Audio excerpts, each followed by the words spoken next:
Hello friends, അസ്സാം വലൈക്കും. Welcome back to Noura's kitchen magic. ഇന്ന് ഞാൻ വന്നിട്ടുള്ളത് ഒരു അറേബ്യൻ ഡെസേർട്ടായ കുനാഫി ആയിട്ടാണ്. അപ്പോൾ അതിൻ്റെ പ്രിപ്പറേഷൻ എങ്ങനെയാണ് നമുക്ക് നോക്കാം. അപ്പോൾ നമ്മളുടെ കുനാഫയുടെ ബേസ് ഉണ്ടാക്കാൻ വേണ്ടിയിട്ട് യൂസ് ചെയ്യുന്നത് ആണ് കുനാഫ ഡോ എന്ന് പറയുന്നത്. നമ്മൾ സൂപ്പർ മാർക്കറ്റിലൊക്കെ ഇപ്പോൾ നാട്ടിൽ അവൈലബിൾ ആണ്. അപ്പോൾ ഇത് ഫ്രീസറിലാണ് സ്റ്റോർ ചെയ്യുക. നമ്മൾ യൂസ് ചെയ്യുന്നതിന് 1 മണിക്കൂർ മുന്നേ പുറത്ത് വെച്ചിട്ട് തണുപ്പൊക്കെ പോയിട്ട് വേണം യൂസ് ചെയ്യാൻ. ഇത് ഞാനിത് കത്രിക വെച്ചിട്ട് ചെറിയ ചെറിയ പീസസ് ആക്കുന്നുണ്ട്. ഇതല്ലെങ്കിൽ നിങ്ങൾക്കൊരു ഫുഡ് പ്രോസസ്സറിൽ വെച്ചിട്ടൊന്ന് ബ്ലെൻഡ് ചെയ്തെടുത്തു കഴിഞ്ഞാൽ ചെറിയ ചെറിയ പീസസ് ആവും. അപ്പോൾ ഇതുപോലെ കട്ട് ചെയ്ത് വെച്ചിട്ട് ഒന്ന് ബട്ടർ യൂസ് ചെയ്തിട്ടൊന്ന് മിക്സ് ചെയ്ത് വെക്കണം. ഇത് ചെറിയ പീസസ് ആക്കിയിട്ട് ഏകദേശം ഒരു 3-4 ടേബിൾ സ്പൂൺ മെൽറ്റ് ചെയ്ത ബട്ടർ ഒഴിച്ചു കൊടുത്തിട്ട് നന്നായിട്ടൊന്ന് മിക്സ് ചെയ്ത് വെക്കുക. അൺസാൾട്ടഡ് ബട്ടറാണ് ഞാൻ യൂസ് ചെയ്തിട്ടുള്ളത്. അപ്പോൾ നന്നായിട്ടൊന്ന് മിക്സ് ചെയ്ത് നമ്മളുടെ ഡോ ഇവിടെ റെഡിയാക്കി വെക്കുക. ഇനി നമുക്ക് കുനാഫയുടെ ഫില്ലിങ് റെഡിയാക്കാം. അതിന് വേണ്ടിയിട്ട് 1 കപ്പ് പാല്, പിന്നെ 2 ടേബിൾ സ്പൂൺ കോൺഫ്ലവറും 1 ടേബിൾ സ്പൂൺ മൈദയാണിത്. അതുപോലെ ഒരു 4-5 ചീസ് ക്യൂബ് എടുക്കുക, ഒരു 4 ടേബിൾ സ്പൂൺ പഞ്ചസാര എടുക്കുക. ഇതെല്ലാം കൂടിയാണ് നമുക്കൊന്ന് ബോയിൽ ചെയ്തിട്ട് മിക്സ് ചെയ്യേണ്ടത്. ഇനി നമ്മളുടെ മൈദയും കോൺഫ്ലവറും എടുത്ത് വെച്ചിട്ടുണ്ടല്ലോ, അതിലേക്ക് കുറച്ച് പാലൊഴിച്ചിട്ടൊന്ന് മിക്സ് ചെയ്ത് വെക്കുക. കാരണം ഡയറക്റ്റ് പാലിലേക്ക് ചൂടോടി കൂടി ഇടുമ്പോൾ കട്ട പിടിക്കാനുള്ള ചാൻസ് ഉണ്ട്. അപ്പോൾ അതുകൊണ്ട് ഒരു 2-3 ടേബിൾ സ്പൂൺ പാലൊഴിച്ചിട്ട് ഇതൊന്ന് മിക്സ് ചെയ്ത് വെക്കുക. അപ്പോൾ ഡയറക്റ്റ് നമുക്കിങ്ങനെ ഒഴിച്ചു കൊടുക്കുമ്പോൾ കട്ട പിടിക്കില്ല. അപ്പോൾ അതിന് വേണ്ടിയിട്ടാണ് ഇങ്ങനെ ചെയ്യുന്നത്.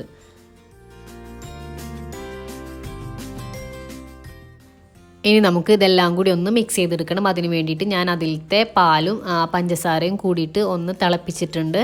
അതൊന്ന് തിളച്ച് വരുമ്പോൾ നമ്മളുടെ ആ കോൺഫ്ലവർ പാലിൽ മിക്സ് ചെയ്ത് വെച്ചിട്ടില്ലേ, അതൊന്ന് ഒഴിച്ചു കൊടുക്കുക. അത് ഒഴിച്ച് കൊടുത്ത് കഴിഞ്ഞാൽ പിന്നെ ഒട്ടും ഗ്യാപ്പില്ലാതെ തന്നെ ഇളക്കി കൊടുക്കണം. ഒട്ടും എടുക്കാതെ ഇളക്കി കൊടുക്കുക, അല്ലെങ്കിൽ അത് കട്ട പിടിക്കും.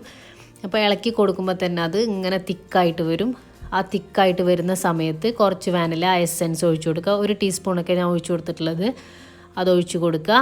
അതിനുശേഷം നമ്മളുടെ ചീസും കൂടെ ആഡ് ചെയ്യുക. ചീസ് ആഡ് ചെയ്യുമ്പോൾ അത് ഡയറക്റ്റ് ഇട്ട് കൊടുത്താൽ മതി. ആ ചൂടിൽ തന്നെ ഇട്ട് കൊടുക്കുമ്പോൾ തന്നെ അതിങ്ങനെ മെൽറ്റായിട്ട് വരും. ഞാൻ ചീസ് ആഡ് ചെയ്ത് കൊടുത്തിട്ടുണ്ട്. എന്നിട്ട് നന്നായിട്ട് നമ്മൾ ഇളക്കി കൊടുക്കുക. അപ്പോൾ നല്ല തിക്കായിട്ട് ആ ബാറ്റർ വരും. ഇനി നിങ്ങൾക്ക് ചീസിൻ്റെ ടേസ്റ്റ് ഇഷ്ടമല്ല എന്നുണ്ടെങ്കിൽ അതിന് ചീസിന് പകരം ക്രീം ആഡ് ചെയ്ത് കൊടുക്കാം. ഫ്രഷ് ക്രീം 2 ടൈപ്പിൽ നമുക്ക് ഉണ്ടാക്കാം, ചീസും ക്രീമും. അപ്പോൾ ഈ ഇൻഗ്രീഡിയൻസ് ഒക്കെ സെയിം തന്നെ. ചീസിന് പകരം ഫ്രഷ് ക്രീം, ആ ഒരു ഡിഫറൻസ് മാത്രമേ ഉള്ളൂ. ക്രീമി കുനാഫയുണ്ട്, ചീസി കുനാഫയുണ്ട്. അപ്പോൾ നമ്മളുടെ മിക്സ് നല്ല തിക്കായിട്ട് വരുന്നുണ്ട്. ഈ തിക്കായിട്ട് വരുന്നതാണ് കറക്റ്റ് ഇതിൻ്റെ കൺസിസ്റ്റൻസി. അപ്പോൾ ഇങ്ങനെ തിക്കായിട്ട് വരുമ്പോൾ തന്നെ അത് ഓഫ് ചെയ്താൽ മതി. നമ്മൾ ചൂട് ആറുമ്പോൾ ഒന്നും കൂടി ഒന്ന് ബാറ്റർ ടൈറ്റ് ആവും. അപ്പോൾ ഇത്രയും മതി. ഇതാണ് ഇതിൻ്റെ കറക്റ്റ് കൺസിസ്റ്റൻസി. ഇനി നമ്മളുടെ കുനാഫ സെറ്റ് ചെയ്യാനായിട്ട് ഞാൻ ഇവിടെ ഒരു കേക്ക് ടിന്നാണ് എടുത്തിട്ടുള്ളത്. ഇത് 8 ഇഞ്ചിൻ്റെ പാനാണ്. അപ്പോൾ അതിൽ ഞാൻ ബട്ടർ പേപ്പർ കട്ട് ചെയ്തിട്ടിട്ടുണ്ട്. അടിയിലും അതുപോലെ തന്നെ സൈഡിലും ബട്ടർ പേപ്പർ ഇട്ട് കൊടുത്തിട്ടുണ്ട്. എന്നിട്ട് നമ്മളുടെ കുനാഫ ഡോ നന്നായിട്ട് ഫില്ല് ചെയ്ത് കൊടുക്കുക. ഒട്ടും ഗ്യാപ്പില്ലാതെ വേണം ഫില്ല് ചെയ്യാനായിട്ട്, അല്ലെങ്കിൽ നമ്മളിതിൻ്റെ മേലെയാണ് ഇതിൻ്റെ ബാറ്റർ ഒഴിക്കുക. അപ്പോൾ അത് അടിയിലേക്ക് ലീക്കായിട്ട് പോകാനുള്ള ചാൻസ് ഉണ്ട്. അപ്പോൾ നല്ല തിക്കായിട്ട് കുനാഫ ഡോ ഇട്ട് കൊടുക്കുക. എന്നിട്ട് അതിൻ്റെ മേലെയാണ് നമ്മൾ തയ്യാറാക്കി വെച്ചിട്ടുള്ള ബാറ്റർ ഒഴിച്ചു കൊടുക്കേണ്ടത്.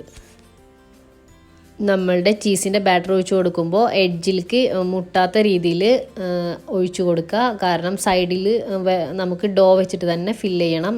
അല്ലെങ്കിൽ ആ ബാറ്റർ സൈഡിലേക്ക് വരുമ്പോൾ അത് കരിഞ്ഞു പോകാനുള്ള ചാൻസ് ഉണ്ട്. അപ്പോൾ അതുകൊണ്ട് മാക്സിമം സെൻറ്ററിൽ തന്നെ ആവാനായിട്ട് ശ്രദ്ധിക്കുക. എന്നിട്ട് ഞാൻ ടോപ്പിൽ കുറച്ച് മൊസറല്ല ചീസ് കൂടി ഇട്ട് കൊടുക്കുന്നുണ്ട്. അപ്പോൾ നമ്മൾ കട്ട് ചെയ്യുമ്പോൾ ഒരു വലിഞ്ഞ് നിൽക്കുന്ന ഒരു എഫക്റ്റ് ഉണ്ടല്ലോ, അത് കിട്ടാൻ വേണ്ടിയിട്ടാണ് ചീസ് ആഡ് ചെയ്യുന്നത്. എന്നിട്ട് സൈഡിലും അതുപോലെ ടോപ്പിലും നന്നായിട്ട് ഡോ വെച്ചിട്ട് തന്നെ ഫില്ല് ചെയ്ത് കൊടുക്കുക. മൊസറല്ല ചീസ് ഓപ്ഷണലാണ്, നിർബന്ധമൊന്നുമില്ല. ആ ചീസിൻ്റെ ഫില്ലിങ് മാത്രമായാലും മതി. ഇനി ഇതിൻ്റെ ടോപ്പിലൊന്ന് പ്രസ് ചെയ്ത് കൊടുത്തിട്ട് ഞാനിപ്പോൾ ബേക്ക് ചെയ്തെടുക്കുകയാണ്. നിങ്ങൾക്കിപ്പോൾ ബേക്ക് ചെയ്യാനുള്ള ഓപ്ഷൻ ഇല്ലെങ്കിൽ നിങ്ങൾക്ക് ഫ്രൈ പാനിലായാലും ചെയ്യാം. ഇത് സിമ്മിലിട്ടിട്ട് നമുക്ക് ചെയ്തെടുക്കാം. ഇപ്പോൾ ഞാൻ 160 ഡിഗ്രിയിൽ ഒരു 35 മിനിറ്റ് ഞാൻ ബേക്ക് ചെയ്തെടുക്കുന്നുണ്ട്. ആ ടൈം കൊണ്ട് നമുക്കിതിന് ഉള്ള സിറപ്പ് റെഡിയാക്കാം. ഇനി നമുക്ക് അത് സിറപ്പിന് വേണ്ടിയിട്ട് 1 കപ്പ് പഞ്ചസാരയും 1 കപ്പ് വെള്ളമാണ് ഞാനിവിടെ ബോയിൽ ചെയ്യുന്നത്. അത് നന്നായിട്ടൊന്ന് ബോയിൽ ചെയ്ത് വരുന്ന ടൈമിൽ കുറച്ച് ലെമൺ ജ്യൂസ് ആഡ് ചെയ്ത് കൊടുക്കുക.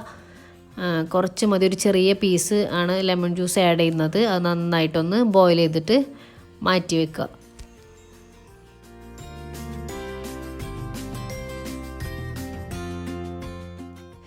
ഇനി നമ്മളെ കുനാഫ ഗാർണിഷ് ചെയ്യാൻ വേണ്ടിയിട്ട് കുറച്ച് നട്ട്സ് ഞാൻ എടുത്തിട്ട് ഒന്ന് ചോപ്പ് ചെയ്ത് വെക്കുന്നുണ്ട്. അപ്പോൾ നമ്മുടെ കുനാഫ റെഡി ആയിട്ടുണ്ട്. അതൊരു പ്ലേറ്റിലേക്ക് ഞാൻ മാറ്റുന്നുണ്ട്. അപ്പോൾ അതിൽ വെച്ചിട്ട് നമുക്കൊന്ന് ഗാർണിഷ് ചെയ്തെടുക്കാം.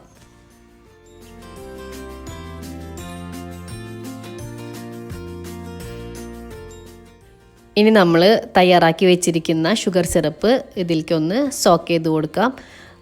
ആവശ്യത്തിന് മാത്രം ഇങ്ങനെ ഒഴിച്ചു കൊടുത്താൽ മതി. ഇനി നമുക്ക് കൂടുതൽ മധുരം വേണമെങ്കിൽ നമ്മൾ കഴിക്കുന്ന ടൈമിൽ ഒഴിച്ചു കൊടുക്കുക. നമ്മൾ കുനാഫ സെർവ് ചെയ്യുന്നത് അങ്ങനെ തന്നെയാണ്.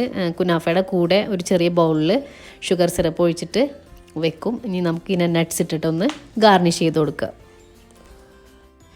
അപ്പോൾ നമുക്ക് വളരെ ഈസി ആയിട്ട് നമുക്ക് വീട്ടിൽ ചെയ്യാൻ പറ്റുന്ന ഒരു അടിപൊളി ഡെസേർട്ടാണ്. നല്ല ടേസ്റ്റാണ് കഴിക്കാനായിട്ട്. എല്ലാവരും ട്രൈ ചെയ്ത് നോക്കണം. എന്തെങ്കിലും ഡൗട്ട്സ് ഒക്കെ ഉണ്ടെങ്കിൽ അടിയിൽ കമൻറ്റ് ചെയ്യുക. വീഡിയോ ഇഷ്ടമായിട്ടുണ്ടെങ്കിൽ ലൈക്ക് ചെയ്യുക, ഷെയർ ചെയ്യുക, സബ്സ്ക്രൈബ് ചെയ്യുക. എല്ലാവർക്കും താങ്ക്സ് ഫോർ വാച്ചിങ്.